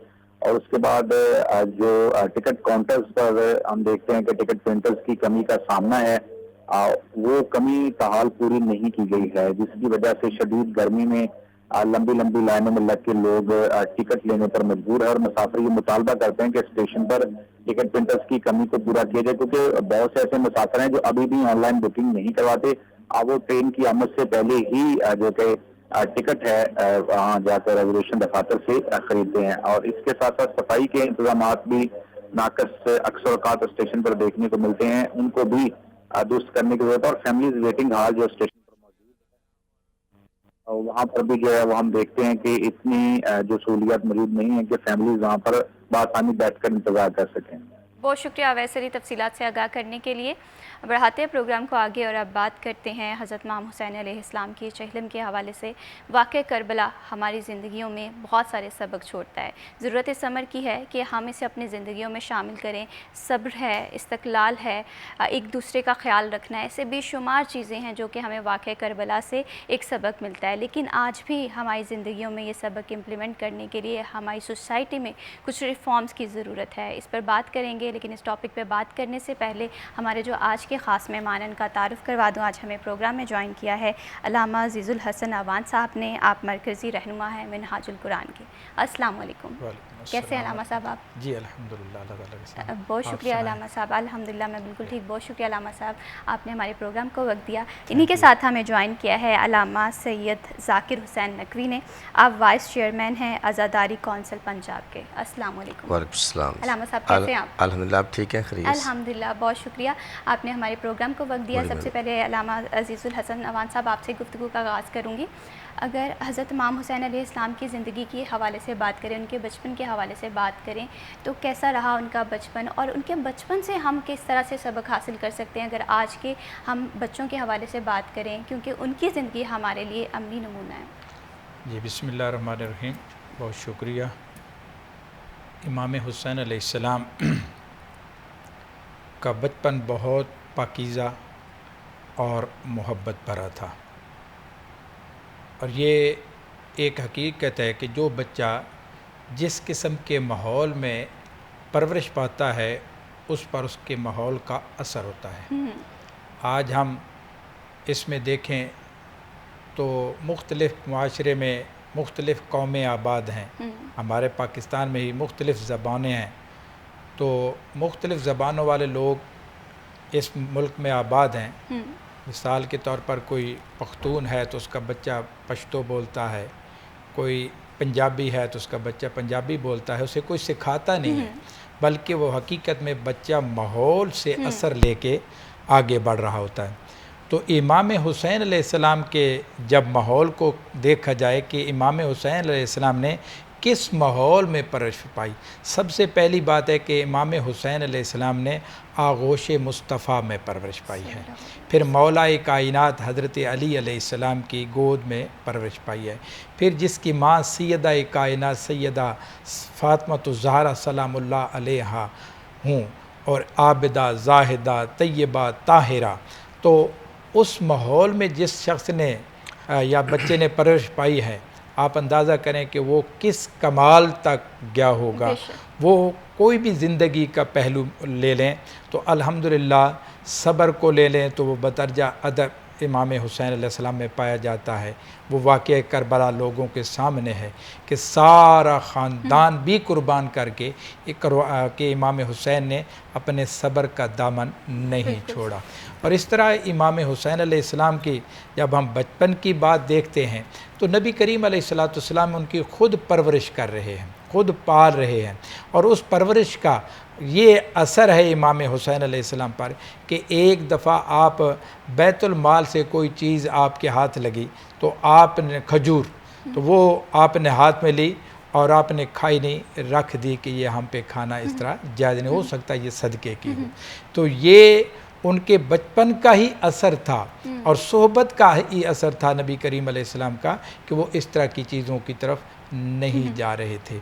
और फिर इमाम हुसैन अलैहिस्सलाम की ज़िंदगी को देखा जाए तो एक शख्स इमाम हुसैन अलैहिस्सलाम को मुलाकात के लिए जाना चाहता है, तो उसने पूछा कि लोगों मुझे बताओ कि मैं इमाम हुसैन को मैंने पहले देखा हुआ नहीं है, मैं कैसे पहचानूंगा अहले मदीना में कि ये इमाम हुसैन अलैहिस्सलाम हैं। तो बताने वाले ने बताया कि आप परेशान ना हों, आप जब मदीना मुनव्वरा में पहुंचेंगे और लोगों के जम्मे गफ़ीर जहाँ होगा और वहाँ देखना एक खूबसूरत नौजवान बैठा होगा और उसका अदब व आदाब कमाल के साथ होंगे। तो जब आप उसको पूरे उस माहौल को देखेंगे, उस हुजूम को देखेंगे, उस रश को देखेंगे, तो उसमें जो सबसे ज़्यादा खूबसूरत और सबसे ज़्यादा मुअद्दब बाअदब तरीके से बैठा होगा वो समझ लेना कि इमाम हुसैन अलैहिस्सलाम है। तो ये तो आपके ज़िंदगी के वो पहलू हैं जो मुस्तफ़ा करीम अलैहिस्सलाम से आपने सीखे और फिर लोगों ने गवाही दी, लोगों ने कहा कि देखना है तो उनके अदब को देखना कि वो किस तरह लोगों के साथ अदब कर रहे हैं, अदब के साथ मामलात कर रहे हैं, पेश आ रहे हैं। आज हम अपने मुआशरे में देखते हैं, एक तरफ इमाम हुसैन अलैहिस्सलाम की ज़िंदगी को रखें और दूसरी तरफ अपने मुस्लिम मुआशरे को रखें, तो आज हमारे पास तो जिस बंदे के पास 10 पैसे आ जाएं या कोई इल्म के 4 हर्फ आ जाएं या कोई और चीज़ आए तो उसके साथ साथ अल्लाह माफ़ी कर दे, हर बंदा नहीं लेकिन अक्सरियत हमारे अंदर मलऊनत, तकब्बर, फ़िरौनियत और ये चीज़ें आ जाती हैं। इमाम हुसैन अलैहिस्सलाम की ज़िंदगी ने तो हमें सबक दिया कि आप सैकड़ों नहीं हज़ारों के मजमे में बैठे हों तो आप इस अंदाज के साथ बैठे हों कि आपका पता चले कि आप मुस्तफ़ा के गुलाम हैं। बिल्कुल, बहुत ही खूबसूरत बात है माशाल्लाह। ये जो चीज़ें हैं ना, ये हमें अपनी ज़िंदगी में इम्प्लीमेंट करने की ज़रूरत है कि हमारे पास जितना मर्ज़ी पैसा आ जाए, कभी तकब्बुर और गरूर नहीं करना। हमारा जो दीन इस्लाम है वो भी हमें यही चीज़ सिखाता है। यहाँ पर लामा सैयद ज़ाकिर साहब, आपसे भी मैं गुफ्तगू का आगाज़ करना चाहूँगी। हज़रत इमाम हुसैन अलैहिस्सलाम की शख्सियत के हवाले से अगर हम बात करें तो कौन कौन से नुमायाँ और साफ़ नज़र आते हैं जो हमारी सोसाइटी में आज के दौर में आप देखते हैं कि मिसिंग है? बिस्मिल्लाहिर्रहमानिर्रहीम। वक़ाल नबी सल्लल्लाहु अलैहि वसल्लम इन्नल हुसैन मिस्बाहुल हुदा व सफ़ीरतुन नजा। ये एक ऐसी हदीस है कि जहाँ से मेरे वाजिबुल एहतराम बिरादर अज़ीज़ ने गुफ्तगू की इमाम हुसैन के बचपन से कि ये वो घराना है। तारफ़ तो करवा दिया कि इसमें जो मस्तूर रहती है वो सैयदुन निसाइल आलमीन है, इसमें जो मर्द है वो बाबुल इल्म है, और इसमें जो इनके सरबराह हैं वो सैयदुल मुरसलीन ख़ातमुन नबिय्यीन की ज़ात है। और ये वो घर है कि इस घर से बड़ा कायनात में कोई दरसगाह नहीं, कोई यूनिवर्सिटी नहीं, कोई स्कूल नहीं। तो जवानी की अक्कासी किसी शख्स में देखी जाए तो उसके बचपन पर उसको अक्कास किया जाता है कि इसका जवानी यह है तो इसका बचपन कैसा हो। कोई जिसका बचपन बेहतरीन है, अच्छे आईने में, अच्छे सांचे में ढला हुआ है, तो उसकी जवानी, उसका लड़कपन उसकी अक्कासी करता है। तो ये वो घर है, इमाम हुसैन अलैहिस्सलाम का घर है कि जब भी अक्सरों का यही होता था कि जब वही आती थी तो इमाम हुसैन बचपन में 2 साल के हैं, 3 साल के हैं, 4 साल, 4.5 साल तक ये अरसा मुफीद है इमाम हुसैन का जो अपने नाना के साथ गुज़रा है। तो अक्सर जब वही आती थी तो इमाम हुसैन अलैहिस्सलाम नाना के जानू पे होते थे और जानू से उठ पे वही आती थी। वही आप सल्लल्लाहु अलैहि वसल्लम अपने साहबा कबार में मस्जिद नबवी में मिंबर से जब डिलीवर करते थे तो बचपन में 2 साल के भी वाक़यात हैं, 2.5 साल के भी ऐसे। तो मामी साहब जब उठ के जाते थे, घर जाते थे ना, तो अपने वालदा को वो सारी वही जितने भी अहकाम शरइया, खा वो हलाल हों व हराम हों या अम्बिया अलैहिस्सलाम के वाक़या या उनकी उम्मतों के, वो सारे जाके अपनी अम्मा को सुनाते थे। और जब आप सल्लल्लाहु अलैहि वसल्लम आते थे तो जनाब सैयदा आगे बढ़ के अपने बाबा को वो सारी वही सुना देती थी और रसूलुल्लाह की ज़ात मुस्कुरा के हुसैन की तरफ देखते थे, कभी हसन की तरफ देखते थे कि यही पहुँचाने वाले ये मेरा हसन और मेरा हुसैन। तो जब जिसका घराना ही वही हो और जिसका घराने कायनात की सबसे बड़ी दरसगाह हो और उसकी जो मौलमा हो वो सैयद ख़ुतून जन्नत हो और बाबुल इल्म जैसी शख्सियत हो, सैयदुल मुरसलीन जैसी शख्सियत हो, तो उस बच्चे की बचपन से लेकर जवानी तक उसकी शख्सियत का क्या मेयार होगा, हम इसको जांच ही नहीं सकते। और इमाम हुसैन अलैहिस्सलाम की जो सारी ज़िंदगी बचपन से लेकर आखिर तक जो गुजरी है, असहाबे कबार के साथ उसने सलूक देख लें तो असहाबे कबार को ये कहते हुए नज़र आते हैं कि उनके बच्चों को कि आप हमारे ग़ुलामज़ादे हैं। किसी सहाबा में ये जुर्रत नहीं होती जाके कह के नहीं, कैसे हसन ये आपने कैसे कह दिया, हुसैन आपने कैसे कह दी, क्योंकि वो जानते थे कि ये हमारे सरदार के बेटे हैं तो ये भी हमारे सरदार हैं। तो आप सल्लल्लाहु अलैहि वसल्लम की ज़िंदगी और इमाम हुसैन की ज़िंदगी, अहले बैत की ज़िंदगी तमाम तर इंसानियत के लिए नमूना हयात है। देखें, मर्दों के लिए आप सल्लल्लाहु अलैहि वसल्लम की ज़ात भी मौजूद है, मौला अली की भी, इमाम हसन हुसैन की भी ज़ात है। और मस्तूरात की तालीम और तरबियत और उसवा असना के लिए जो मॉडल है, जो नमूना है, वो एक खतून इसी घर में रहती है, वो खतून जन्नत सैयदुल आलमीन जनाब फातिमा ज़हरा सलामुल्लाह अलैहा। बेशक बेशक, बहुत ही खूबसूरत बात आपने की है। हमारी ज़िंदगियों में एक चीज़ देखते हैं कि हम कहते हैं कि बेसुकूनी है, स्ट्रेस है, टेंशन है, वो कहीं ना कहीं हमारे दीन से दूरी है। हमारे पास एक मुकम्मल दीन मौजूद है जिसमें सब्र भी है, जिसमें ईमानदारी भी है, जिसमें दूसरों का ख्याल रखना भी है, जिसमें अच्छे अखलाक भी हैं। बस इस ज़रूरत इस अमर की है, हमें इस चीज़ को अपनी ज़िंदगियों में शामिल करने की ज़रूरत है। अल्लामा अज़ीज़ुल हसन साहब, आपसे मैं ये जानना चाहती हूँ, अगर हम वाक़या करबला के हवाले से बात करें, इतना बड़ा वाक़या कि रहती दुनिया तक हम इस कुर्बानी को देखेंगे और इसके कोई भी मुकाबला नहीं है। अगर वाक़या करबला के हवाले से आप थोड़ा सा बताएं कि क्या वजूहात थी, ताकि मैं समझती हूँ कि ये चीज़ें हमें हमारी आने वाली नस्लों को ट्रांसफ़र करनी है। जितना हम इस चीज़ को आगे प्रोवाइड करेंगे लोगों को, उतनी ज़्यादा हमारी जो नस्लें हैं वो दीन के साथ कनेक्टेड रहेंगी। तो वाक़या करबला के हवाले से आपसे मैं लाज़मी जानूँगी, लेकिन एक छोटी सी ब्रेक के बाद हमारे साथ रहिएगा।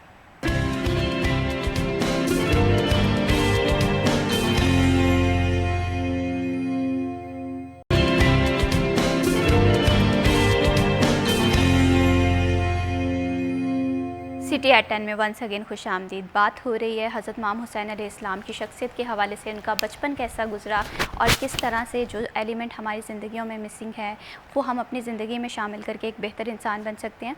अल्लामा साहब, ब्रेक पे जाने से पहले हम बात कर रहे थे कि वाक़े करबला के हवाले से अगर हम बात करें, वाक़े करबला के सफ़र से अगर हम आगाज़ करें तो क्या वजूहात थीं और किस तरह से आप वाक़े करबला को देखते हैं कि हम उसका सबक भी अपनी ज़िंदगियों में इम्प्लीमेंट कर सकते हैं? इमाम हुसैन अलैहिस्सलाम की ज़िंदगी का एक बड़ा अहम वाक़या ज़िक्र करते हुए मैं इस वाक़े की तरफ आता हूँ। इमाम हुसैन अलैहिस्सलाम हज़रत अनस फरमाते हैं कि एक दिन बैठे हुए थे कि आपकी एक खूबसूरत कनीज़ थी, उसने इमाम हुसैन अलैहिस्सलाम को ना फूलों का खूबसूरत गुलदस्ता पेश किया। तो इमाम अलैहिस्सलाम ने उस गुलदस्ते को कबूल करने के साथ साथ खुशी से उस कनीज़ को कहा कि जा, मैंने तुझे आज़ाद कर दिया। हज़रत अनस रज़ी अल्लाह तआला अर्ज़ करते हैं कि हुज़ूर, ये एक फूलों का गुलदस्ता ही है ना, इसने आपको फूलों का गुलदस्ता पेश किया और आपने इसके बदले में इतनी खूबसूरत कनीज़ को आज़ाद कर दिया। तो इमाम हुसैन अलैहिस्सलाम ने बड़ा प्यारा जुमला बोला। आपने फरमाया, क्या कुरान पाक में अल्लाह ताला नहीं फरमाता कि जब तुम्हें कोई तोहफ़ा पेश करे तो तुम उससे बेहतर तोहफ़ा उसको लौटाओ, उसको उससे बेहतर तोहफ़ा वापस करो, लौटाओ। तो लिहाजा अब मेरे पास इस खातून के लिए, इस कनीज़ के लिए मेरे पास इससे बढ़कर कोई तोहफ़ा नहीं था कि इसने खुशबू, वो भी फूलों का गुलदस्ता मुझे पेश किया, तो मैंने इसके बदले में इसको आज़ाद कर दिया। अब इमाम हुसैन अलैहिस्सलाम के वाक़े शहादत अजीम वाक़या है, इसकी तरफ आएँ। एक बात तो ये कि जैसे अभी मैं भी जिक्र कर रहा हूँ, अल्लामा साहब भी फरमा रहे हैं कि एक बहुत आला घराना, इससे आला घराना और दुनिया में कोई नहीं। उस आला घराने में इमाम हुसैन अलैहिस्सलाम को मेरे रब ने जलवागर किया, जिसको सैयदा कायनात जैसी माँ मिली, मौला कायनात अली अलैहिस्सलाम जैसा बाप मिला। बाप मक्के में काबे में पैदा हुआ, माँ नबी के घर में पैदा हुई। निकाह दोनों का पहले आसमानों पे हुआ, फिर उनकी विलादत बासादत होती है। मरा जल बहरैन यल्तकियान बैनहुमा, तो वो मोती और गूंगे वो इस दुनिया में जलवागर हुए। तो जब बाप इतना आला है, माँ इतनी आला अल्लाह ने दी, नाना इतना आला दिया, ये एक बहुत बड़ा इनाम है, छोटा इनाम नहीं है। और ये इनाम हकीकत बात है किसने दिया? मालिक कायनात ने दिया। जब मालिक कायनात ने ये इनाम दिया तो इमाम हुसैन ने फिर अपनी सखावत का अल्लाह की बारगाह में नजराना पेश किया कि मौला, तूने मुझे इतने आला घराना अता फरमाया तो मैं अपना घराना सारा तेरी बारगाह में पेश कर रहा हूँ। मैं असल एक तो ये चीज़ की समझता हूँ कि इमाम हुसैन ने अल्लाह की बारगाह में फिर ये कुर्बानी पेश करके कुर्ब खुदावंदी हासिल किया, मकाम रज़ा हासिल किया। अगर दूसरा इसका पहलू देखा जाए तो ये भी तारीख़ इंसानियत के लिए इमाम हुसैन अलैहिस्सलाम की शहादत और इस सारा वाक़या, इसका एक एक पहलू जो है वो इस इंसानियत के लिए सबक है, ज़िंदगी के लिए मिशल राह है, नमूना हयात है, कामयाबी का बहुत बड़ा जो है रास्ता दिखाया गया इसमें। और उसमें पहली बात ये कि इमाम हुसैन अलैहिस्सलाम की शहादत वो शहादत है जिसको शहादत होने से कम अज़ कम यानी विलादत हुसैन अलैहिस्सलाम के वक्त ही ये बात मशहूर हो चुकी थी कि इमाम हुसैन अल्लाह की बारगाह में शहीद होंगे।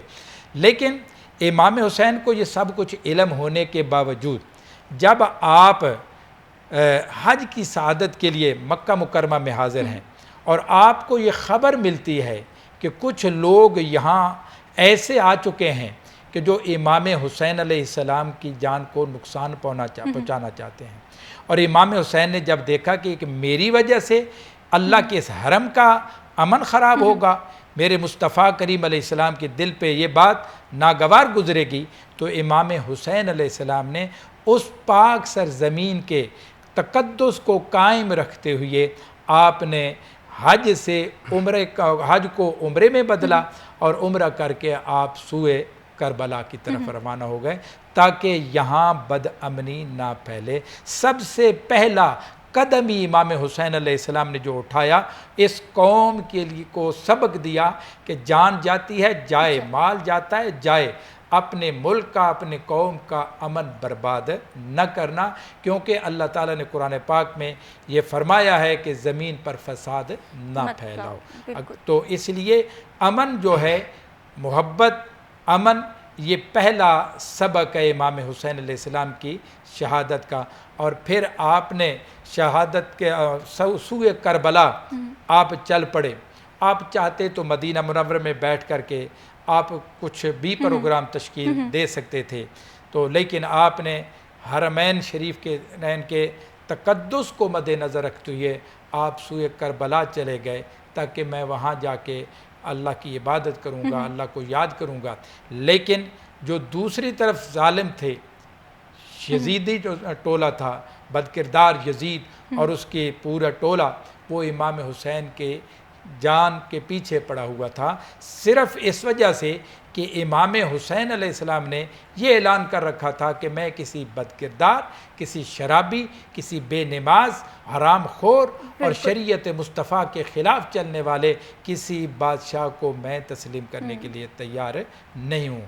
जहाँ तक बात नमाज, रोज़ा, हज, ज़कात की है, वो तो इमाम हुसैन को बज़ाहिर किसी ने नहीं मना किया था, लेकिन असल बात ये थी कि एक ज़ालिम जाबिर हुक्मरान जो इस कौम पर जुल्म और तशद्दुद के पहाड़ गिरा रहे थे और मज़ीद गिराने थे, तो उनको ना कबूल करके आपने अपने ख़ानदान को कुर्बान करके शहादतें पाके ये कौम को सबक दिया कि अगर जान जाती है तो जाए, लेकिन इस कौम का, इस मुल्क का, इस जो है उम्मत मुस्तफ़ा का अमन जो है ये बर्बाद नहीं होना चाहिए। इसके लिए सुकून ही सुकून है। इसके अंदर मोहब्बत और आशिक़ी तब ही पैदा हो सकती है जब इंसान अल्लाह और अल्लाह के रसूल की तालीमात के मुताबिक अपनी ज़िंदगी गुजारेगा। बेशक बेशक। इसी तरह से वाक़या करबला के पीछे बेशुमार ऐसे सबक हैं जो हम अपनी ज़िंदगी में शामिल कर सकते हैं। हज़रत इमाम हुसैन अलैहिस्सलाम की शख्सियत हमें ये बताती है कि हक़ के लिए हमेशा आवाज़ बुलंद करो, बातिल के आगे कभी सर ना झुकाओ, ईमानदारी से, सब्र से, इस्तक़लाल से काम लो अपनी ज़िंदगी में। यहाँ पर अल्लामा ज़ाकिर हुसैन नकवी साहब, आपसे मैं ये जानना चाहती हूँ, अगर वाक़या करबला के हवाले से बात करें, ख़वातीन और बच्चों के रोल को आप किस तरह से देखते हैं? बड़ी मेहरबानी, शुक्रिया। देखिए, अभी आपने बड़ी पे एक बात की, इसको मैं एक शेर की 2 सत्रों में कहता हूँ। बातिल के सामने जो ना झुकाए अपना सर, समझो कि उसके सर का मालिक हुसैन है।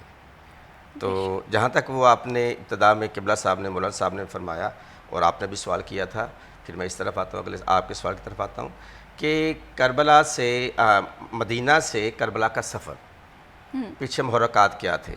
वो मुहर्रकात वही हैं कि जो इमाम हुसैन अलैहिस्सलाम ने यजीद के ख़त के बाद जो नाना की कब्र की आखिरी ज़ियारत की, तो इमाम हुसैन ने कहा था कि नाना, मैं अपनी मर्ज़ी से नहीं जा रहा, तेरे मुसलमानों का तेरी कब्र पे तेरे नवासे का रहना गवारा नहीं हो रहा, तो नाना तेरे दीन की खातिर मैं जा रहा हूँ। क्योंकि दीन की पामाली की जाती थी, शरीयत महमदिया को पामाल किया जा रहा था, वही का इनकार किया जाता था, तारकुस्सलात लोगों को बनाया जा रहा था, ख़ुद भी यज़ीद तारकुस्सलात था, लोगों को तारकुस्सलात बना रहा था, ख़ुद भी फासिक व फाजिर था, लोगों को भी फासिक व फाजिर बना रहा था। और ये सारी शरीयत महमदी का, वही का, अल्लाह का, ये सब जब इनकार हो रही, शरीयत की पामाली हो रही थी, तो तब इमाम हुसैन ने मदीना को, नाने का महबूब तरीन शहर जहाँ पे नाने की कब्र, उसको छोड़ना इसलिए गवारा किया ताकि मेरा खून यहाँ पर रायगा ना जाए और शरीयत महमदी की जो पामाली हो रही है वो पामाली ना हो सके। इन्न दीन इंदल्लाहिल इस्लाम, अल्लाह के नज़दीक अगर कोई दीन पसंदीदा है तो दीन इस्लाम है। तो यकीनन दीन इस्लाम को वही बचाएगा जो वारिस दीन है, बेशक, जो ये वारिस दीन का घराना है। तो नाना की कब्र पे खड़े होकर इमाम हुसैन ने वादा किया था कि नाना, तेरे दीन की खातर अगर मुझे तेरी ही शक्ल वाला अपना बेटा अली अकबर देना पड़ गया तो नाना हुसैन देने में देर नहीं करेगा। तमाम तर अपने ख़ानदान की और अपने साहब की शातों गिनाते गिनाते आखिर में कहा कि नाना, अगर तब भी तेरा दीन ना बचा तो तेरा ये नवासा 3 दिन का भूखा और प्यासा सजदे में सा रखेगा, कातल आके उठा के ले जाएगा। अगर नाना तेरा दीन तब भी ना बचा, फिर मेरी बहन ज़ैनब है, यानी कि यहाँ पर हमें ये भी एक रोल मॉडल मिलता है कि जिस भाई के साथ बहन खड़ी हो जाए फिर वो मिशन नाकाम नहीं होता। उसकी मिसाल ये है कि आज 15 अगस्त है और आज अरबाइन का दिन है, चेहरे इमाम हुसैन का दिन चल रहा है, उसकी मुनासबत से हम गुफ्तगू कर रहे हैं। किबला साहब भी तशरीफ़ फरमा है और कल को 14 अगस्त गुजरा है। देखें इमाम हुसैन का मिशन करबला तक ही महदूद रह जाता बिल्कुल इसी और तरह सारी से करबला इत्तेहाद, छुप जाती। बिल्कुल। करबला में हुआ क्या है अगर वहाँ पे बहन का साथ ना बिल्कुल था। इत्तेहाद बहुत ज़्यादा ज़रूरी है। आपसे मैं नामा साहब आपकी बात को लाजमी कंटिन्यू करेंगे। को करबला ख़त्म हो जाती, करबला की तालीमात हम तक आप तक ना पहुँचती, वो फ्यूज़ बरक़ात हम हासिल ना कर पाते बेशक अगर इमाम हुसैन के साथ उसकी बहन ज़हर बना होती। बिल्कुल नामा साहब आपकी बात को हम कंटिन्यू रखेंगे, लेकिन यहाँ पर वक्त हुआ एक छोटी सी ब्रेक का। आपने कहीं नहीं जाना, हमारे साथ रहिए।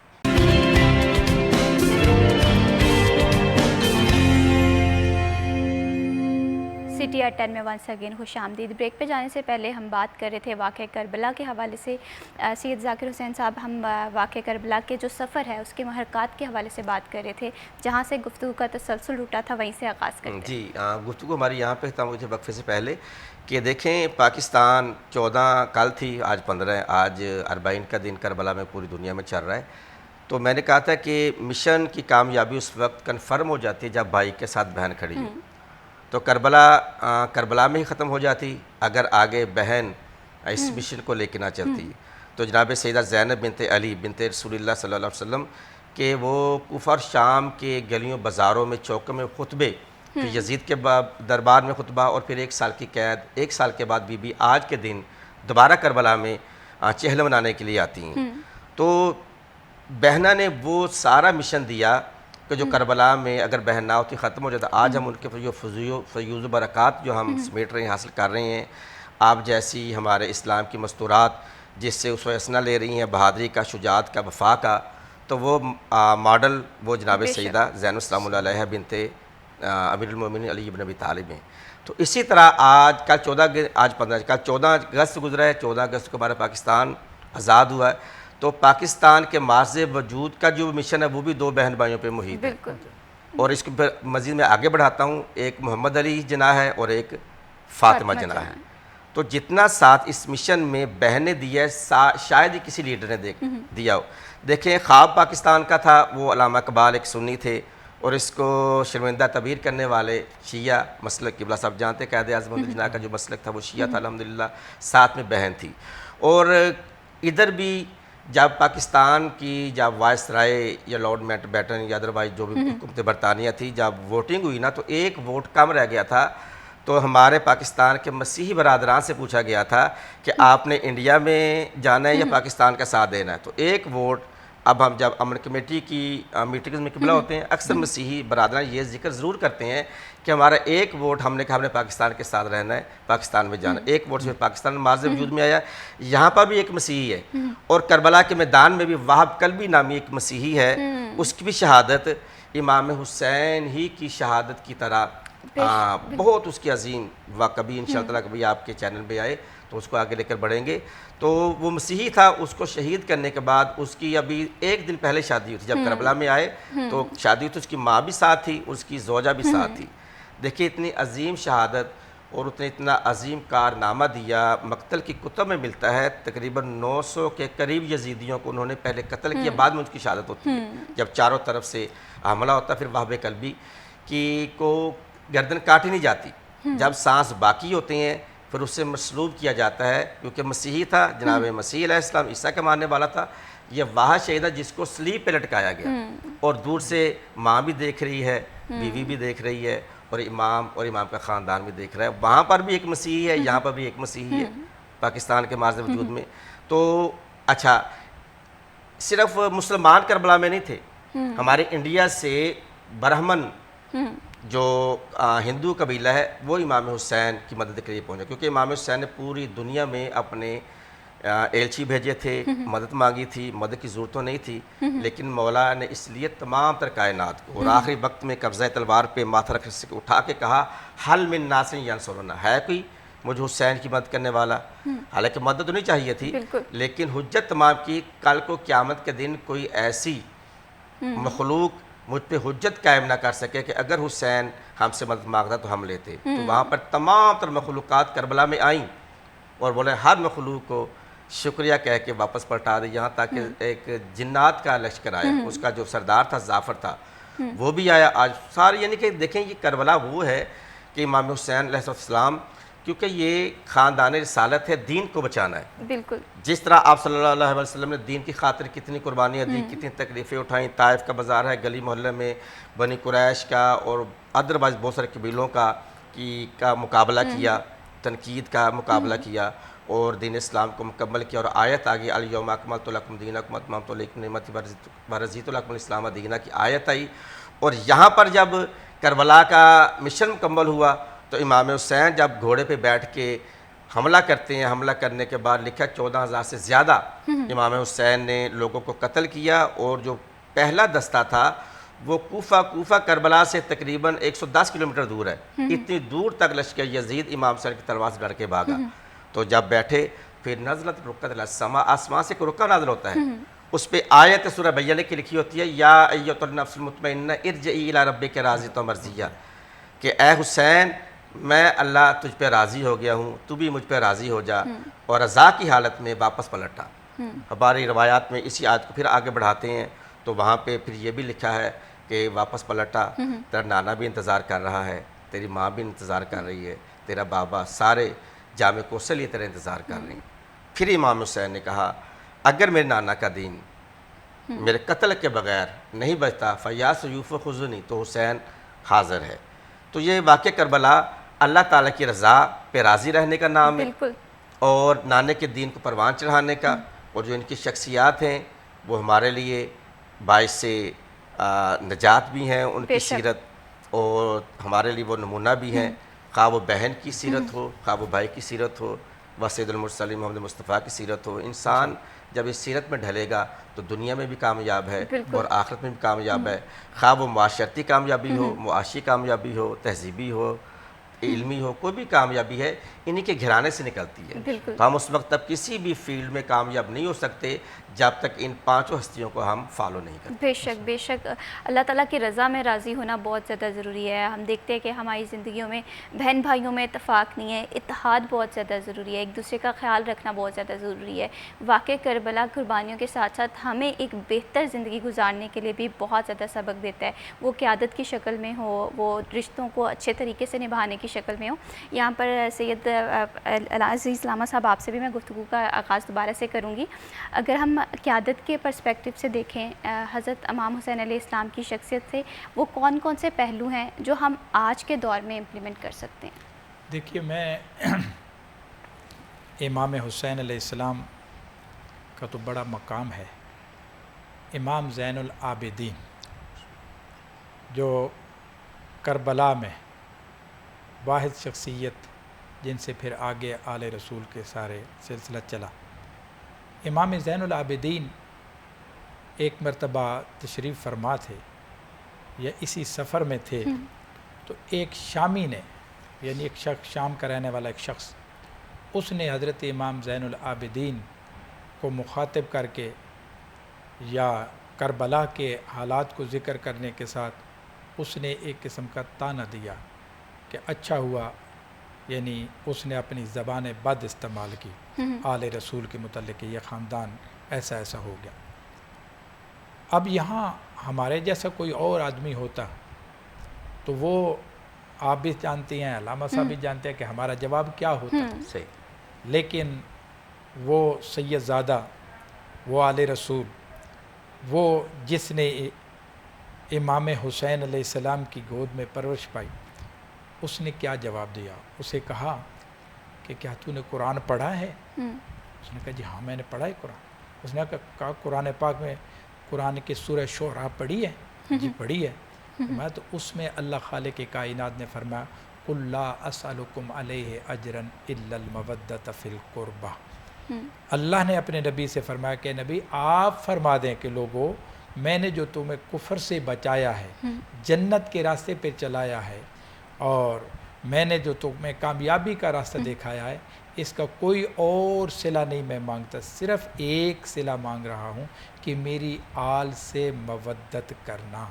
आपने फरमा हम वही हैं जिनके मुताल्लिक अल्लाह ने ये कुरान में बिल्कुल इसी कहा तरह से है। तो हज़रत मोहम्मद सल्लल्लाहु अलैहि वसल्लम से मोहब्बत तब तक मुकम्मल नहीं होगी जब तक हम हज़रत इमाम हुसैन अलैहिस्सलाम और उनकी जो अहल हैं उनसे जो है मोहब्बत ना कर सकें। यहाँ पर वक्त हुआ एक छोटी सी ब्रेक का, कि मत जाइए, हमारे साथ रहिए।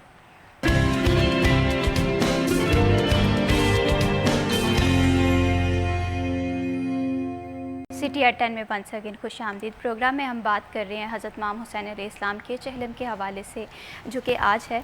यहाँ पर सैयद ज़ाकिर हुसैन नकवी साहब, आपसे मैं ये जानना चाहती हूँ, अगर हज़रत इमाम हुसैन अलैहिस्सलाम के चहलम के हवाले से बात करें, इनकी दीनी और तारीख़ी अहमियत किस तनाज़ुर में है? बिस्मिल्लाहिर्रहमानिर्रहीम। देखें, अभी पहले वक्फ़े से पहले 2 वक्फ़े से पहले मैंने गुज़ारिश की थी कि ये आप सल्लल्लाहु अलैहि वसल्लम ने फरमाया इन्नल हुसैन मिस्बाह हुदा व सफ़ीनतुन नजाह, और इसी शख्सियत के लिए कहा कि हुसैन मिन्नी व अना मिनल हुसैन। और कुरान की एक आयत है वरफ़अना लका ज़िक्रक, कि ऐ मेरे प्यारे हबीब मोहम्मद, हमने तुम्हारे लिए तुम्हारा ज़िक्र को बुलंद किया, यानी कायनात तक सैयदुल मुरसलीन का ज़िक्र चलता रहेगा, बुलंद होता रहेगा। यानी कि दूसरे लफ्ज़ों में ये है कि जहाँ तक परवरदिगार आलम की कुदरत है वहाँ तक रहमतुल आलमीन की रहमत है और उनका ज़िक्र होता है। कायनात का ऐसा कोना नहीं है कि जहाँ पे सैयदुल मुरसलीन का ज़िक्र ना हो रहा हो, खा वो अज़ान की शक्ल में हो रहा हो, खा वो महफ़िल में। तो उसी के लिए उसने फरमाया हुसैन मिन्नी व अना मिनल हुसैन, हुसैन मुझसे है और मैं हुसैन से हूँ। तो देखें, आज पूरी दुनिया में यानी कि मशरक़ से मगरब और मगरब से मशरक़, शुमाल जनूब में आज चहलम इमाम हुसैन हो रहा है, और ये बढ़ता ही चला जा रहा है। बढ़ने की वजह क्या है? बात वही है कि जब जहाँ जहाँ रसूल का ज़िक्र होगा और वहीं वहीं हुसैन का ज़िक्र लाजमन होगा। कुरान की नस है वरफ़अना लका ज़िक्रक, रसूल के ज़िक्र में ही ज़िक्र हुसैन है। तो आज सिर्फ करबला में या ईरान में या शिया ममालिक में नहीं, पाकिस्तान में भी मसलक कोई भी हो, अपने अपने अंदाज में वो आज भी, अभी मैं गुज़र रहा था तो आज भी रास्ते में हमारे अहले तसन्नो ने सबीलें लगाई हुई हैं, रोक के तबरक भी दिया जा रहा है।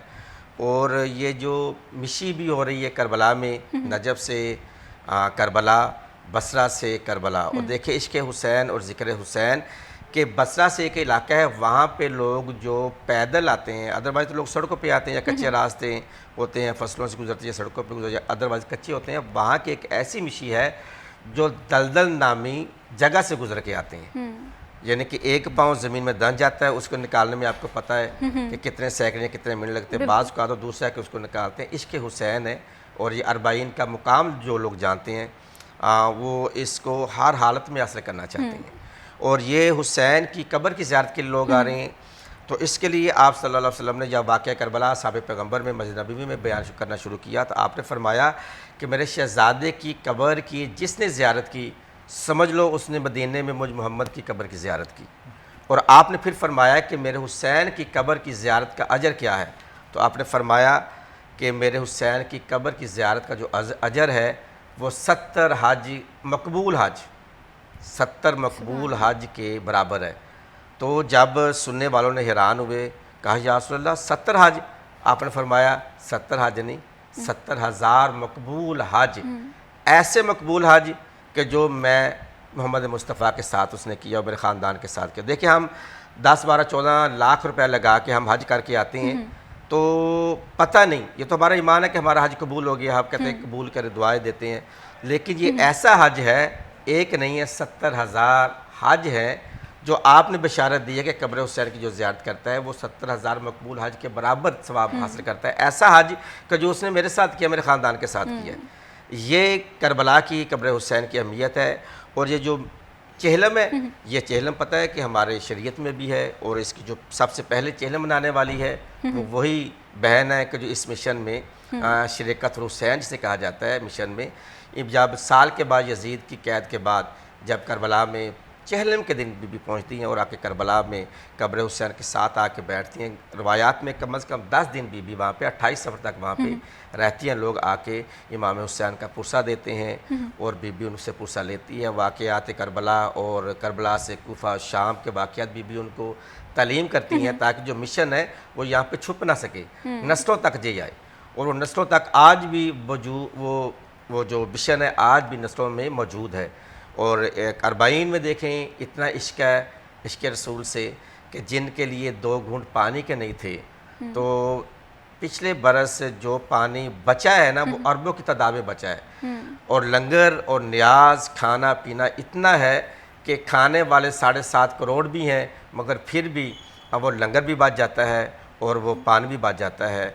इतने मशरूबात, इतनी नज़र न्याज, कायनात की जितनी खाने पीने वाली नेमतें हैं, जितनी आरामदेह नेमतें हैं, और सबसे बड़ी बात यह है कि इराकी औरतों की मेहमान नवाजी, मेहमान नवाजी के लिए आप ये देखें कि 18वें 20वें ग्रेड के लोग वहाँ पे ज़ायरीन की जूतियाँ सी रहे होते हैं। सर्जन, जो यहाँ पे जो सर्जन होता है ना, जो लोगों को टाइम नहीं देता, जहाँ पर उनके पहले अपॉइंटमेंट लेनी पड़ती है, वो सर्जन, एक क्लास सर्जन वहाँ पे आके, क्योंकि सर्जन का काम होता है चीर फाड़ करना, सीना सलाना, तो वो जूतियाँ सर्जन, एक क्लास सर्जन वो जूतियाँ सी रहे होते हैं। और जो जूतियाँ इकट्ठियाँ करके पकड़ के रख रहे होते हैं हरमों में, वो कौन होता है? वो एक क्लास प्रोफेसर होता है, कोई आर्मी चीफ होता है, कोई बड़ा मेजर जनरल होता है। यानी बड़े बड़े ओहदों वाले आम लोगों की मेहमान नवाजी खिदमत करने में अपने आप को वो बड़ा महसूस करते हैं। बिल्कुल इसी तरह से, और हमारा जो दीन इस्लाम है ये पैगाम भी यही देता है कि दूसरों में मोहब्बत बांटो, नफ़रत बिल्कुल नहीं करो। ये ऐसी बहुत सारी चीज़ें हैं जो हम अपनी ज़िंदगी में इम्प्लीमेंट कर सकते हैं। बहुत शुक्रिया अल्लामा सैयद ज़ाकिर हुसैन नकवी साहब, आपने हमारे प्रोग्राम को वक्त दिया।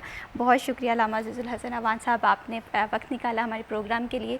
उम्मत मुस्लिमा के लिए एक ही सब ये है कि हमें सब्र से भी काम लेना है, हमें शुक्र से भी काम लेना है, हमें अपने रिश्तों में मोहब्बत का जो अनासर है, जो मिसिंग है, उसे भी वापस लेकर आना है। यही बात जो है वाक़ई करबला हमें दर्स देता है कि हक़ और सच के लिए लड़ जाओ और कभी भी बातिल के लिए सर ना झुकाओ। इसी के साथ मैं भी शबीब को दीजिए इजाज़त। अल्लाह हाफ़िज़।